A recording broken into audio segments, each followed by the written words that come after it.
Hey everyone, Wyduck here again, this time with a set of replays from the WCS Europe Season 2 Group Playoff Edition. And this time on Newkirk Precinct, we've got spawning in the bottom left as the blue Zerg, representing Mouse Sports, we've got Vortix. And Vortix's opponent spawning in the bottom left as the red Terran, representing Team Millennium, we've got Forgg.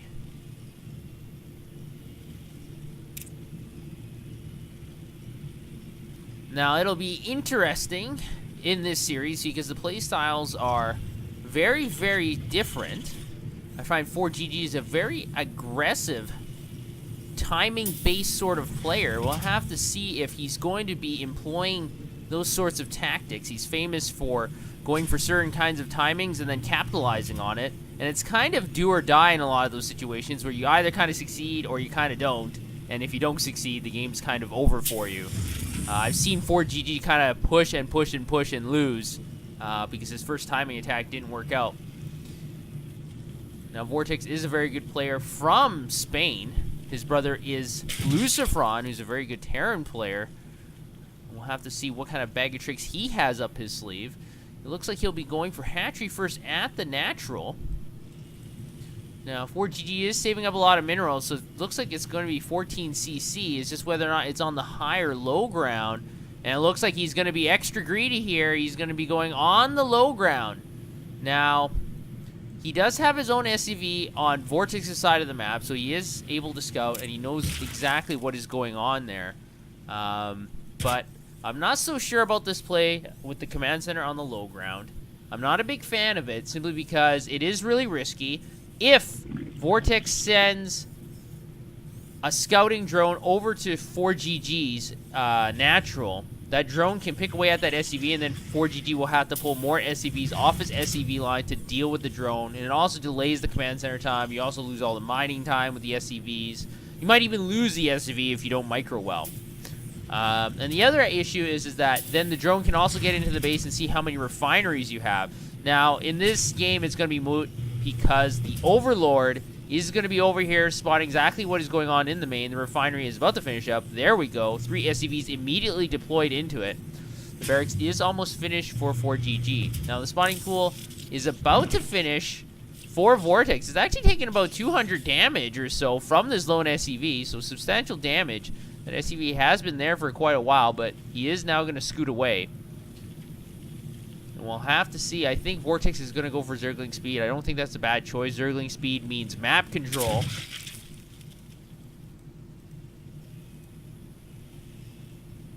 And I think Zerg players do need map control. I think is a very important aspect of being a Zerg player. There we go. The Zergling Speed is immediately being researched.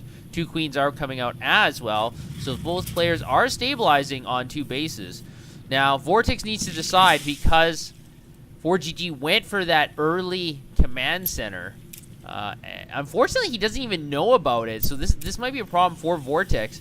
Because if he knows that Forgg has that early command center out, then he has a lot more options. He can either decide to do a fast third expansion himself.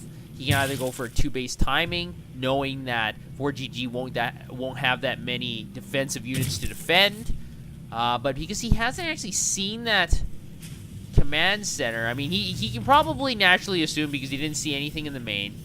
So he's going to have to decide what he wants to do, what kind of strategy does he want to do. Does he want to make this game longer, or does he want to try to go for a timing attack?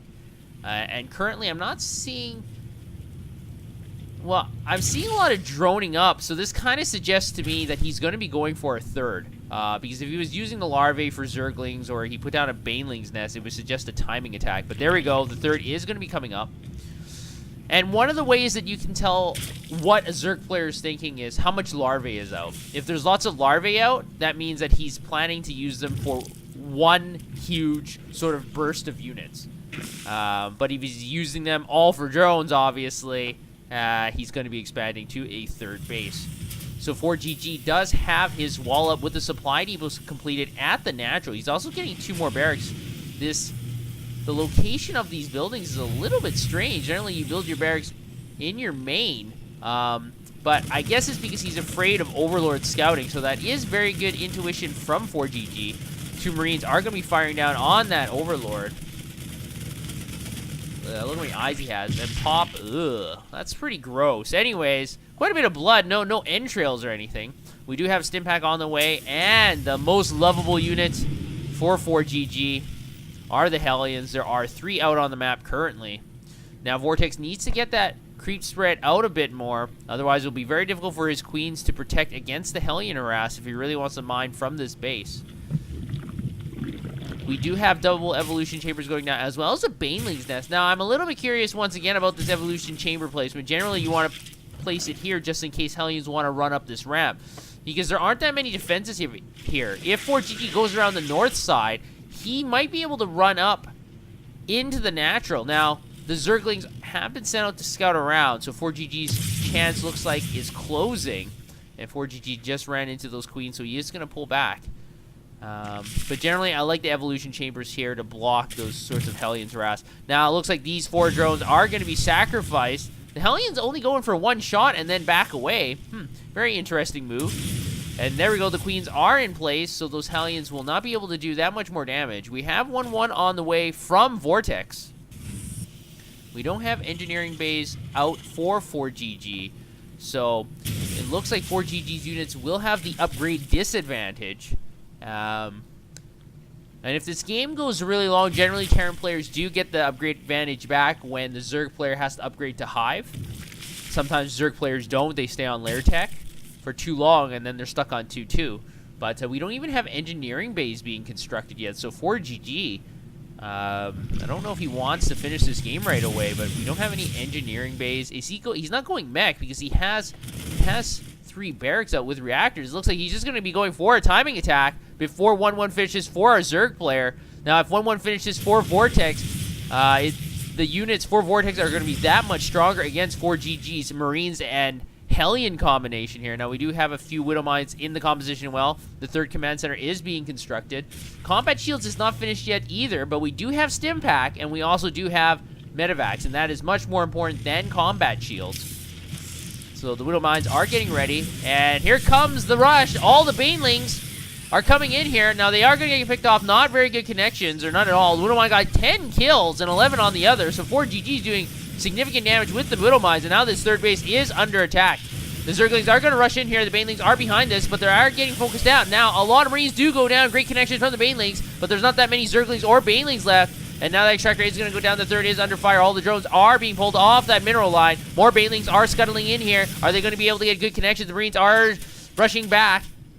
And it looks like the Banelings don't want to go up that ramp. And now the Banelings have been reset. Another great connection by that Widow Mine. And now all the remaining Banelings have been destroyed. Now there's only Zerglings in this composition. And these stimmed Marines are doing a lot of damage. Even though these Zerglings are 1-1, the Marines are doing a lot of damage with that stim. And more Marines are coming in here from the back to reinforce this position. And now this 3rd is taking a huge beating. And Vortex does not want to lose this base. And now the Baneling gets an awesome connection. And that forces 4GG to lift off and boost away.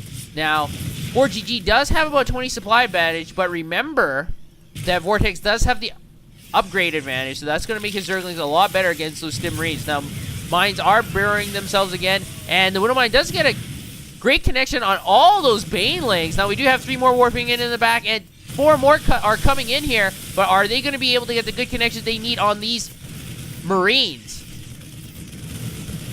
Marines are able to take down that Overseer, so no more mine detection. The Banelings are rushing in here, able to get good connections on these Marines, and it looks like it's going to push 4GG back to the middle of the map. Now, another thing that 4GG is doing constantly is he's stimming his reinforcements to actually get into the encounter a lot earlier.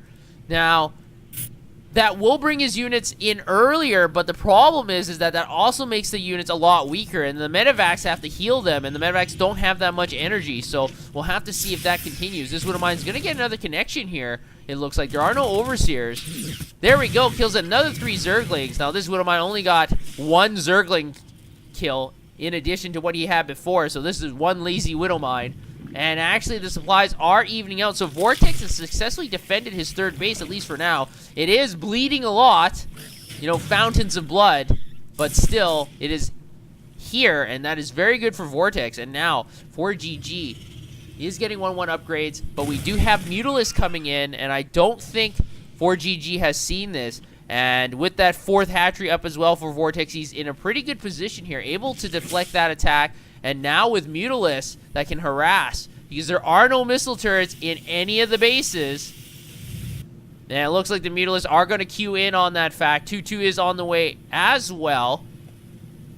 But with 1-1 just finishing up, that is going to even it up quite a bit in regards to upgrades. Now, 4GG's main base is going to be under attack. We got a flock of about 10 Mutalisks here hunting down all these SCVs. It looks like 4GG is going to have to rush back. The SCV loss count is rising from 0 up to 9. And now in the production area, these Mutalisks are going to have to skedaddle if they want to survive. Those Stim Marines are very fierce, but still able to pick off 3 more SCVs. So 14 SCVs have been killed up to this point, and even more from the natural. 1 more, 2 more. Can you give me 3? No, the Mutalisks are going to flee. 2 Mutalisks are picked off, so not a great trade for those 2 SCVs. But still, Vortix is doing a lot of great harassment. And now with the supplies even at about 145 each, both players are stabilizing on 3 bases and 4 bases respectively. But it looks like Vortix is a great combination of Zerglings, Banelings, and Mutalisks. 4GG is just relying mainly on Marines, a few mines, and a lot of medevacs.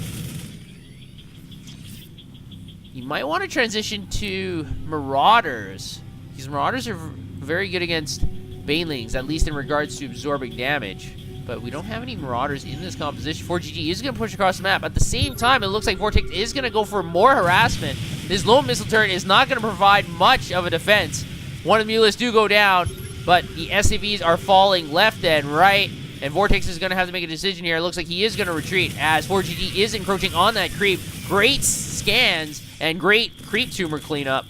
And now these mines are advancing on this purple creep. The Banelings are getting connections on the mines, but that's not very good use of the Banelings, excuse me. Widow mines do get great connections, and it looks like this is going to be a big confrontation here. Big connections by the Widow mines, cleaning up a lot of those Banelings, and now the Banelings are rolling in from behind. The Mutalisks are coming in as well. The Marines are falling off. They're falling back from the creep. The Zerglings are engaging the Marines off the creep. The Banelings are trying to get some connections here, but they're not able to. These Stim Marines are running for their lives, and both sides have lost many units, but Vortix has lost significantly more. But remember, Vortix is getting his 5th up and running very soon. His 4th is already up, so he can afford to lose a lot more units than his Terran counterpart. Now, we do have 12 Banelings on the way to add to the 2 that is already in play. Now, we have total of 14 Banelings. Now, very interesting, we have Infernal Pre-Igniter on the way.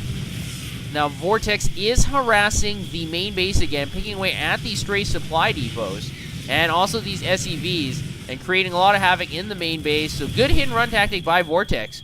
But remember what I was talking about the Infernal Pre-Igniter? This is very interesting. Hellbats are coming out, and Hellbats do a lot of damage to Zerglings, and they have significantly more life than Marines. So, it might not be a bad idea to get some in this composition if you're not going for Marauders. Now, both players are just sticking with the units they've been using for a long time. Now, the Mutalisks are doing significant damage. They're able to pick away at some SCVs at that 3rd base as well. And it's becoming very annoying for 4GD just to stim and to focus and concentrate on so many bases being under attack. And now the main is under attack once again. Refinery does go down, and now the production facilities are all under attack. And it looks like 4GG doesn't care. He's just going to rush in. He doesn't have a lot of reinforcements that are trying to deal with this Mutalisk flock. It looks like 4GG has committed to an attack.